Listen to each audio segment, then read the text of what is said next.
let's pull up this story from the Post Millennial.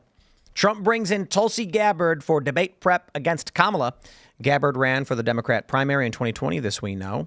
Two people with knowledge of Trump's schedule told the New York Times that Trump had brought in Gabbard for a recent practice session at Mar-a-Lago. The outlet noted that Gabbard was brought in partly because of her own performance in 2019, where she eviscerated Miss Harris. She did. The spokeswoman for Trump, Carolyn Levitt, sent a statement that Trump had proven to be one of the best debaters in political history, as evidenced by his knockout blow to Joe Biden. He does not need traditional debate prep, but will continue to meet with respected policy advisors and effective communicators like Tulsi Gabbard. We know. I just want to point this out. Donald Trump did so well in his debate against Joe Biden. Joe Biden quit. Right. I mean, like, just seriously stop and think about that for a second. The debate, like Joe Biden and Trump debated, and Trump demolished Biden so severely that Biden quit the race. He's just like, I'm done. I can't do this.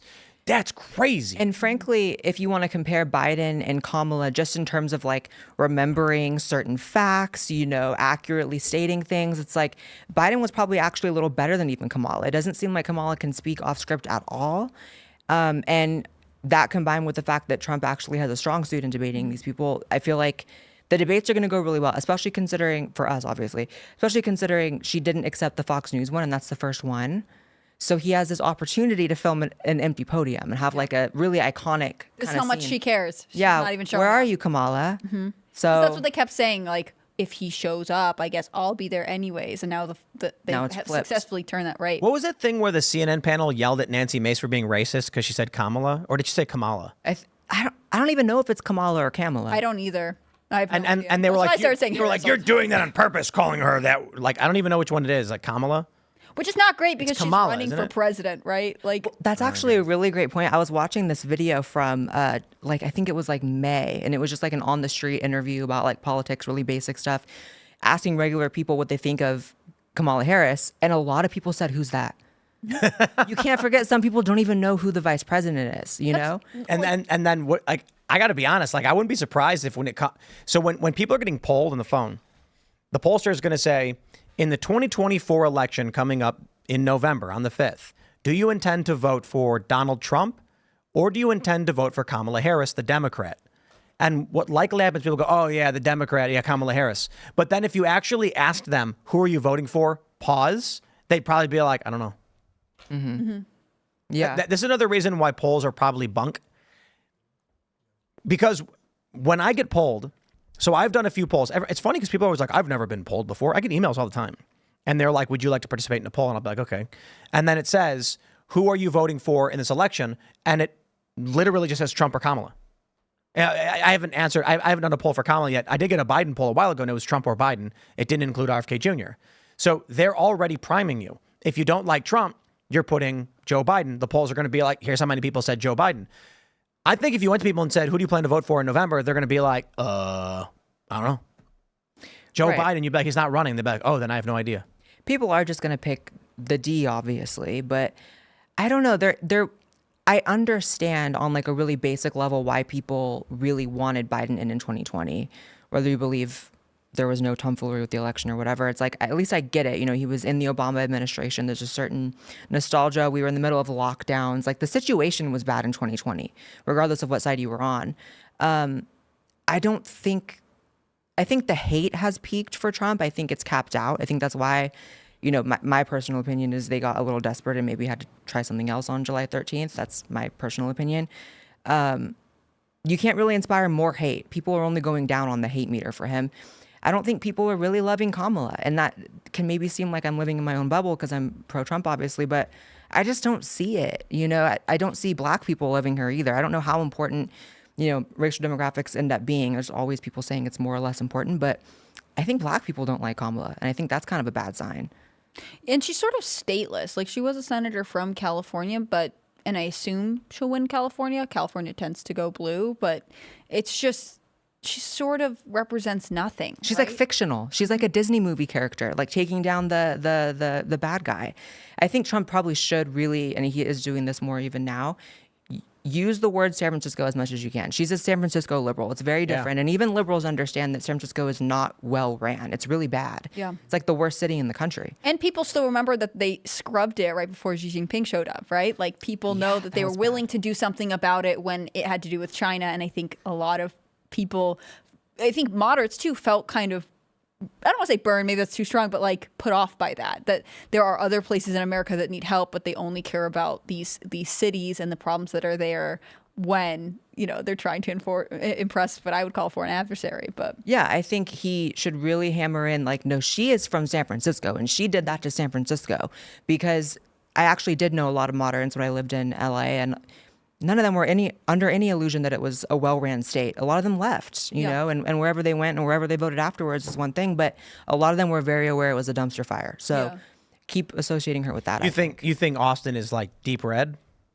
Oh, because I've heard it's like the San Francisco of Texas. It to me, it feels very purple. It doesn't feel, you know, there's not like a lot of super conservative people, but the liberals are they feel a lot more moderate. And that's like they're going to vote for Trump. Oh, there's a lot of liberals for Trump right now in Austin, for sure. I talk to them all the time. Absolutely. what do they say? What's their justification? There's a lot of talk I've noticed just about how like they're just noticing like the desperation to get them to hate him, and how it's like we're going on the third election cycle now, and I think people get tired of feeling all that hate. I don't think it's a good emotion to actually have within you, and I think that people are kind of understanding finally that like if everyone's out to get this guy, there's something to that. It's like they just shot at him too. Okay, something's going on.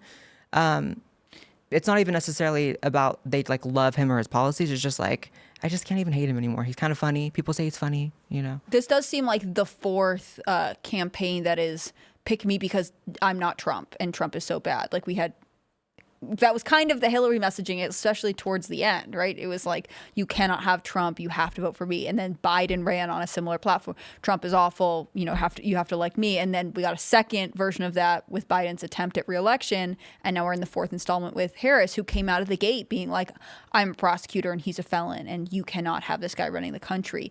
I imagine for moderates who lean left and definitely like voters who consider themselves Democrats, at a certain point you start to be like, you have to give me something else. I need policies. I need a reason to vote for you that isn't just because I'm not Trump.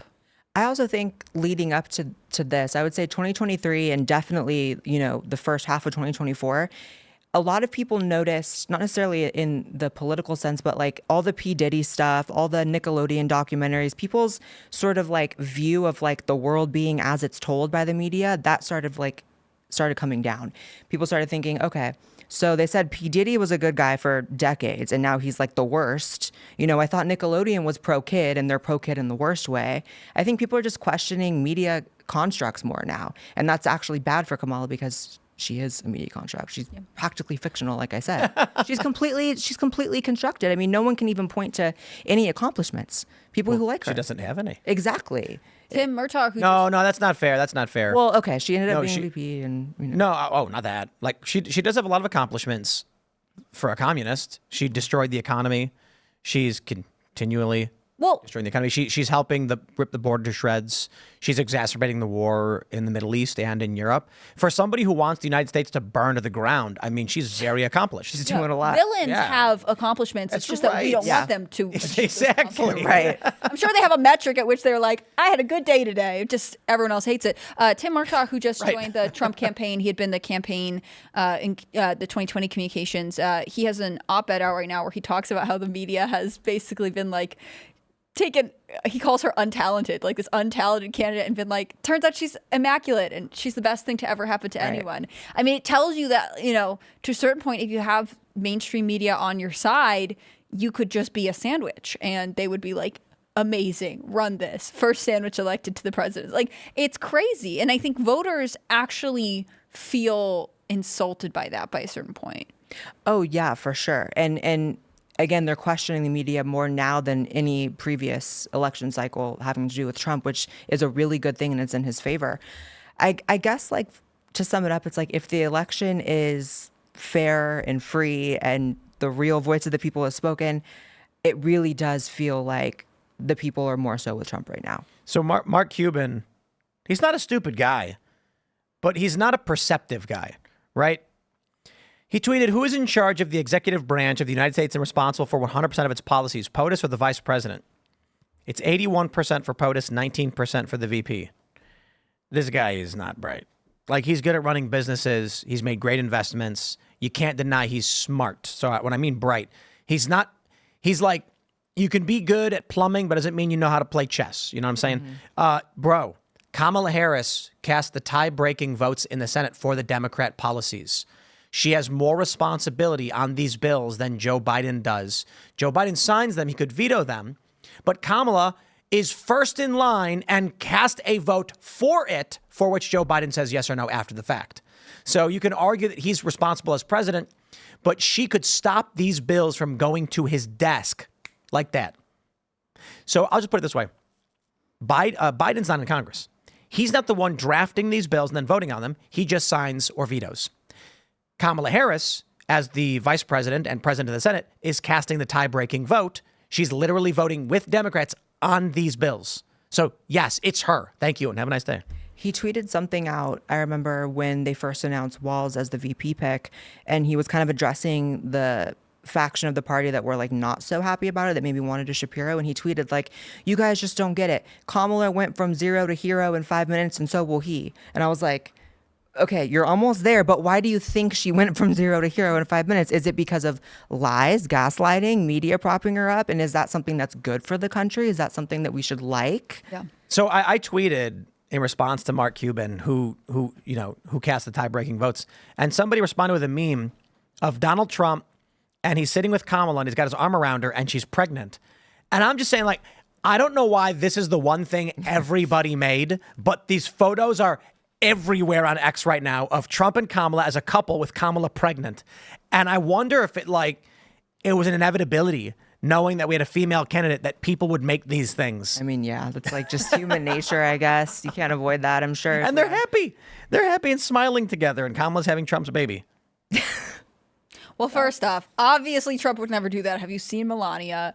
But second, I think it is interesting that is the response, that you would get these like pregnant Kamala Harris memes. Number one, because they were so mad about the childless cat lady thing. But number two, because like their solution to everything is don't have kids, let's have immigration. And so I can imagine that she's mad about this in a lot of ways, right? She doesn't want to be perceived as someone who would have a relationship with Donald Trump, but then also like they don't like symbols of fertility. It's sort of a threat to the feminist movement, I guess. They really are smart. I gotta say, it's like just, they're not even doing, people are saying, oh, she's running a basement campaign just like Biden. Not necessarily. She's more out there, I feel like, than Biden was in 2020, but like she's only honing in on emotional voters. She's only honing in on dumb voters.